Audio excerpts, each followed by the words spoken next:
Film की starting में एक छोटी बच्ची को दिखाया जाता है। इस लड़की का नाम ज्योति है, जो एक कमरे में बैठकर ड्राइंग कर होती है। फिर ज्योति को दिखता है कि उसके बगल में एक पेन अपने आप ड्राइंग कर रहा है। फिर ज्योति सामने देखती है, तब उसे एक आईने में एक भूत नजर आती है। फिर ज्योति डरकर अपने बिस्तर में जाकर सो जाती है। फिर ज्योति जैसे ही आँख खोलती है तो वो देखती है एक भूत के सामने है और उसके सर के ऊपर। इसके बाद ज्योति ये बात अपने पापा को बताती है, जिसका नाम राजशेखर था। उसका पिता ज्योति की बातों पर यकीन नहीं करता। फिर राजशेखर अपने साथ ज्योति को वहाँ से ले आता है। फिर ज्योति जब कार में बैठी हुई होती है तब ज्योति पीछे मुड़कर देखती है तो वही आत्मा ज्योति को एक खिड़की से देख रही होती है। फिर इसके बाद 18 साल के बाद का सीन दिखाया जाता है। फिर टीवी पर खबर चल रही होती है कि राजशेखर ने 22 साल पहले शिवजी के मंदिर पर ताला लगा दिया था। लोग ये समझते थे कि राजशेखर ने उस मंदिर के कमरे पर बहुत सारा खजाना छुपा रखा है। फिर हाई कोर्ट का ऑर्डर आता है मंदिर के उस कमरे को खोल दिया जाए। इसके बाद मंदिर में ऑफिसर्स के साथ परिमरा स्वामी आते हैं और वो मंदिर का दरवाजा खोलते हैं। फिर उस कमरे से बहुत सारी चमगादड़ उड़कर बाहर आते हैं। फिर उस रूम के अंदर दिखता है कि एक लड़की वहाँ बंधी हुई है बेड़ियों से। फिर जैसे ही वो लोग इस कमरे के अंदर आते हैं तो वो लड़की राख में बदल जाती है। फिर वो अंदर आते हैं तो देखते हैं कि इस रूम में कोई भी खजाना नहीं है। फिर रात को राजशेखर की बहन अपनी बेटी सालू को ढूंढ रही होती है। सालू अपने रूम में देखती है कि एक अजीब सी चीज एक चीज के साथ खेल रही है। आत्मा सालू को अपने साथ खेलने के लिए बुलाती है। फिर सालू एक टेबल के नीचे छुप जाती है। तभी सालू की माँ आती है और सालू को वहाँ से ले आती है। फिर राजशेखर और उसका ड्राइवर अपने घर आ जाते हैं। दुरई जब लाइट्स बंद करने के लिए जा रहा होता है तो उसके पीछे एक तितली उड़ती है, जो एक तरह का उड़ने वाला कीड़ा था। फिर वो झूमर पर देखता है कि बहुत से कीड़े उसमें लग चुके हैं। फिर उसे दिखता है कि एक दीवार के अंदर से बहुत से कीड़े उत्पन्न हो रहे हैं। फिर वो आत्मा दुरई पर हमला करती है। फिर दुरई डर की वजह से ऊपर से नीचे स्विमिंग पूल में गिर जाता है। फिर तभी पूरे महल की लाइट चले जाती है। फिर राजशेखर दुरई को आवाज़ लगाता है। दुरई राजशेखर की नहीं सुनता। फिर राजशेखर उसके पीछे पीछे जाता है। फिर दुरई बाहर छलांग लगा देता है और वो फिर कीड़ों में बदल जाता है। फिर राजशेखर स्विमिंग पूल में दिखता है कि दुरई की लाश वहाँ मौजूद है। फिर इसके बाद के सीन में दिखता है कि ज्योति भी अब बड़ी हो चुकी है। फिर राजशेखर अपने नौकर से कहता है कि इसे यहाँ किसने बुलाया। तभी वहाँ पर एक सर्वानंद नाम का आदमी आता है और वो राजशेखर से कहता है कि ज्योति को मैंने ही यहाँ बुलाया है। ज्योति दुरई को बचपन से जानती थी और सर्वानंद ज्योति का एक क्लासमेट था। इसके बाद ज्योति सालू को एक चॉकलेट देती है। फिर तभी पीछे से ज्योति को सालू आवाज़ लगाती है। फिर ज्योति जब पीछे मुड़ के देखती है तो वहाँ कोई भी नहीं था। तभी वहाँ असली सालू आ जाती है। फिर ज्योति बहुत डर जाती है। फिर वो सालू को लेकर वहाँ से चली जाती है। फिर रात को ज्योति को एक गाना सुनाई देता है। फिर ज्योति तुरंत ऊपर वाले कमरे में जाती है। फिर ज्योति एक कमरे का दरवाजा खोलती है। वो कमरा 22 सालों से बंद था। फिर वो उस कमरे के अंदर एक टेप रिकॉर्डर को देखती है और उस टेप रिकॉर्डर से वो गाना बज रहा होता है। तभी वहाँ जोर की हवा चलने लगती है। तब ज्योति एक फोटो देखती है। फिर ज्योति को उस फोटो में एक ऐश्वर्य नाम की औरत नजर आती है। फिर तभी ज्योति को एक आत्मा जकड़ लेती है। फिर ज्योति हिल नहीं पाती और ऊपर से झूमर के तीर ज्योति के बगल में गड़ जाते हैं। फिर वो झूमर जैसे ही ज्योति पर गिरने वाला होता है तभी ज्योति की माँ की फोटो ज्योति के ऊपर गिर जाती है। फिर ज्योति बच जाती है। फिर घर के सभी सदस्य ज्योति के पास आते हैं। राजशेखर ज्योति को डांटने लगता है और उसकी एक नहीं सुनता। इसके बाद ज्योति की बुआ ज्योति से कहती है कि तुम्हारे पिता इसलिए तुमसे थोड़ा सा गुस्सा है क्योंकि ये बहुत सालों पहले जब तुम्हारी माँ की एक लड़के से शादी हुई थी, वो लड़का एक स्वामी का बेटा था। तभी राजशेखर वहाँ आता है और वहाँ के मंगलसूत्र को सीधा ऐश्वर्य के गले पर पहना देता है। फिर राजशेखर उनसे कहता है कि मैं ऐश्वर्य को रानी बनाकर रखूंगा। फिर इसके बाद वो लड़का ऐश्वर्य को लेने के लिए उस महल में जाता है। फिर राजशेखर के आदमी उस लड़के को बहुत मारते हैं। फिर ऐश्वर्य आकर कहती है कि मारो इसे, इसने मेरे साथ जबरदस्ती की। ज्योति जब पैदा हुई थी तो ऐश्वर्य चल बसी थी। फिर राजशेखर बहुत रोता है। ऐश्वर्य के जाने पर राजशेखर ज्योति को भी उतना चाहता है जितना वो ऐश्वर्य को चाहता था। फिर सर्वानंद को महल में वायरिंग करने के लिए बुलाया जाता है। फिर रात को जब ज्योति अपने बालों में कंघी कर रही होती है तभी एक आत्मा आकर उसके बालों को जोड़ने लगती है। फिर ज्योति बहुत डर जाती है। फिर ज्योति जब खड़ी उठती है तो वो देखती है कि उसके सामने एक औरत है जिसके बाल बिखरे हुए हैं और वो आत्मा कुछ गुनगुना रही थी। फिर ज्योति जाकर उस आत्मा को छूने की कोशिश करती है। तभी वहाँ पर सालू आ जाती है। फिर ज्योति देखती है वहाँ पर कोई आत्मा नहीं है। तभी आईने में ऐश्वर्य नजर आती है और वो ज्योति से कहती है कि ज्योति तुरंत यहाँ से चली जाओ। फिर ज्योति तुरंत सालू को लेकर वहाँ से चली जाती है। फिर रात को जब सालू अपनी माँ के साथ सो रही होती है तब एक आत्मा सालू के कमरे में एक बॉल फेंकती है और वो सालू को खेलने के लिए बुला रही थी।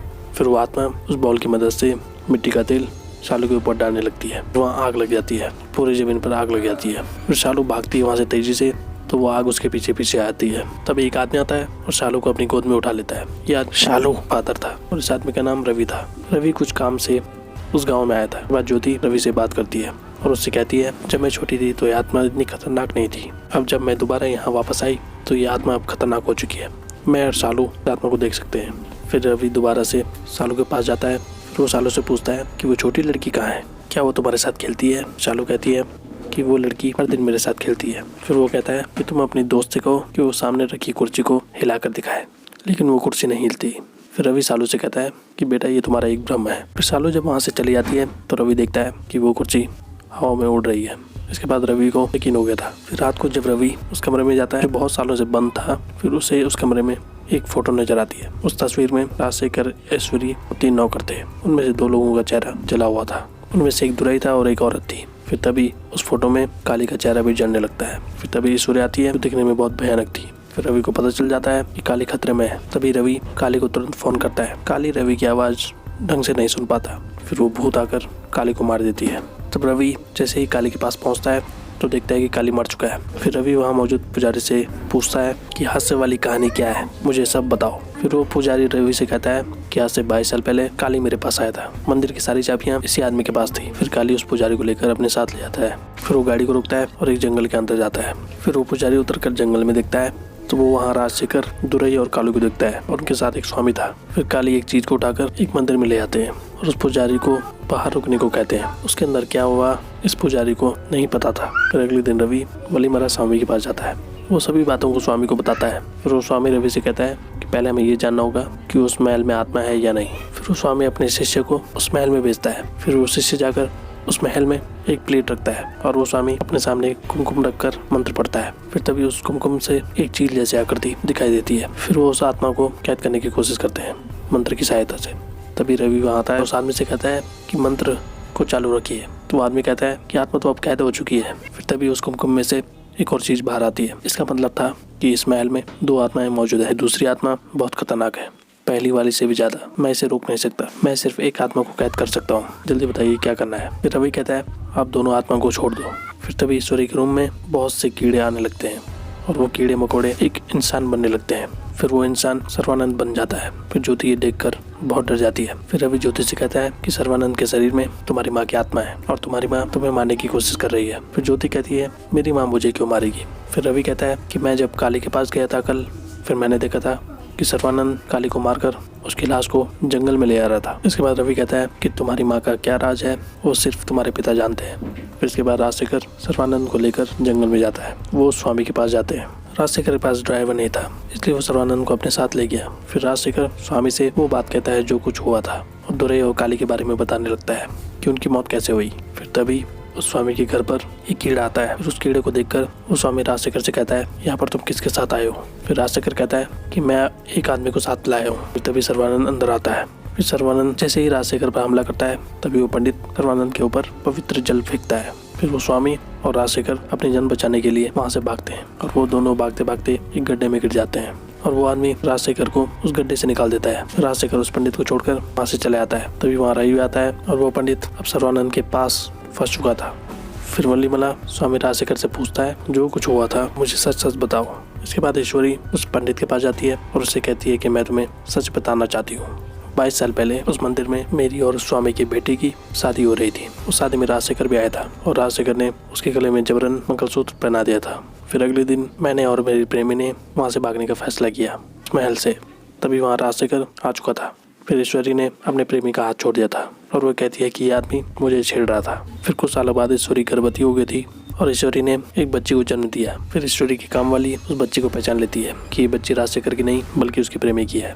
इस बच्ची के माथे पर भी वैसा ही दिल था जैसा उस आदमी के सर पर था और इस बच्चे की भी 6 उंगलियां हैं। फिर वो नौकरानी राजशेखर को ये बात बता देती है। फिर वो नौकरानी उस बच्चे को जहर पिला देती है। फिर वो छोटी बच्ची मर जाती है।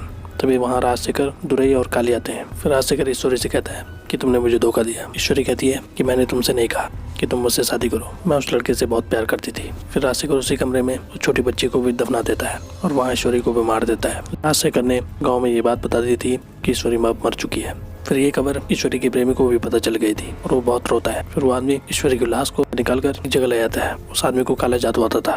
फिर वो ईश्वरी को दोबारा जिंदा कर देता है। फिर जब वो ईश्वरी को देखता है तो उसका चेहरा भयानक हो चुका था। फिर ईश्वरी का प्रेमी वहाँ से डरकर भाग जाता है और तब से जो कोई भी उस जंगल से गुजरता है उसे ईश्वरी दिखाई देती है। फिर एक दिन जब ईश्वरी की काम वाली उस जंगल से गुजर रही होती है, फिर ईश्वरी आकर उसे मार देती है। फिर राजशेखर ये बात उस स्वामी को बताता है तो वो स्वामी अपने बेटे को मारने लगता है। फिर राजशेखर इसका उपाय उस स्वामी से पूछता है। फिर वो स्वामी अपने बेटे को उस जंगल में भेजता है। फिर वह आवाज सुनने के बाद ईश्वरी वहाँ आती है। फिर राजशेखर और दुरई वहाँ आकर ईश्वरी को पकड़ लेते हैं और वो ईश्वरी को उठाकर मंदिर ले आते हैं। फिर वो लोग ईश्वरी के हाथ बांध देते हैं और इस वजह से ईश्वरी की आत्मा वहाँ मौजूद थी। जब उस कमरे का दरवाजा खुला था तब जाकर वो आत्मा आजाद हुई थी। फिर तभी दुरई आता है और उस स्वामी से कहता है कि जब उस स्वामी ने अपने बेटे को पीछे धकेला था तो उसका बेटा एक पेड़ से जाकर टकराया था और उस पेड़ की लकड़ी उसके आर पार हो गई थी। फिर वो स्वामी अपने बेटे के पास आता है और बहुत रोता है। फिर ईश्वरी वहाँ आकर स्वामी को बताती है तुम्हारा बेटा तुम्हारी वजह से नहीं मरा, ये राजशेखर की वजह से मरा। जब तुमने अपने बेटे को पीछे धकेला था वो जमीन पर गिर गया था, लेकिन दुरई ने उसे मार दिया था। फिर ईश्वरी कहती है कि हम दोनों राजशेखर से इसका बदला लेंगे, तुम्हें अपने मरे हुए बेटे को फिर से जिंदा करना होगा। फिर वल्लीमरा स्वामी रवि से कहता है कि ज्योति खतरे में है और जब तक उस लड़की की आत्मा उस महल में है हम कुछ नहीं कर सकते, हमें उस आत्मा को उस महल से निकालना होगा। अपनी बेटी को ढूंढते हुए ईश्वरी वहाँ आएगी और हम दोनों को कैद कर देंगे। फिर रवि महल में आता है और वहाँ मौजूद लोगों से इस बात को कहता है तुम्हें किसी भी तरह से शालू को बाहर लाना होगा, वो आत्मा शालू से जुड़ी हुई है। फिर वो सभी लोग शालू को बाहर लाने की कोशिश करते हैं लेकिन वो आत्मा उसे रोकने लगती है। फिर रवि और स्वामी उस आत्मा को एक चीज के अंदर कैद कर देते हैं। वहीं दूसरी ओर वो स्वामी अपने बेटे को जिंदा कर रहा था और वो स्वामी अपनी जान देकर अपने बेटे को जिंदा कर देता है। फिर इसके बाद रवि ज्योति को लेकर उस मंदिर में आता है उस डॉल के साथ। फिर उस डॉल को एक आग में फेंक देता है। फिर वो छोटी आत्मा बहुत तड़पती है। फिर ईश्वरी की आत्मा सर्वानंद के शरीर में आ जाती है। फिर वहाँ मौजूद साधु ईश्वरी को पकड़ते हैं। फिर ईश्वरी उनसे कहती है कि मुझे राजशेखर को मारने दीजिए, लेकिन वो स्वामी नहीं मानता। लेकिन तभी ईश्वरी के शरीर के अंदर ईश्वरी के प्रेमी की आत्मा भी आ जाती है। अब इन दोनों की ताकत दोगुनी हो चुकी थी। फिर सभी लोगों को मारकर ईश्वरी राजशेखर को भी मार देती है। फिर ईश्वरी जब ज्योति को मारने की कोशिश कर रही होती है, फिर वल्लीमरा स्वामी ज्योति को बचाता है। ईश्वरी की बेटी की आत्मा सिर्फ ज्योति के शरीर में जा सकती थी। फिर वो स्वामी मंदिर का दिया जलाता है। ये दिया बहुत शक्तिशाली था। दिया जलने के बाद वहाँ देवी माँ का शेर ईश्वरी और उसके प्रेमी को मार डालते हैं और यहाँ पर ये मूवी खत्म हो जाती है। तो आज के लिए बस इतना ही। ऐसे वीडियोस देखते रहिए हमारे चैनल पे। Thank you so much.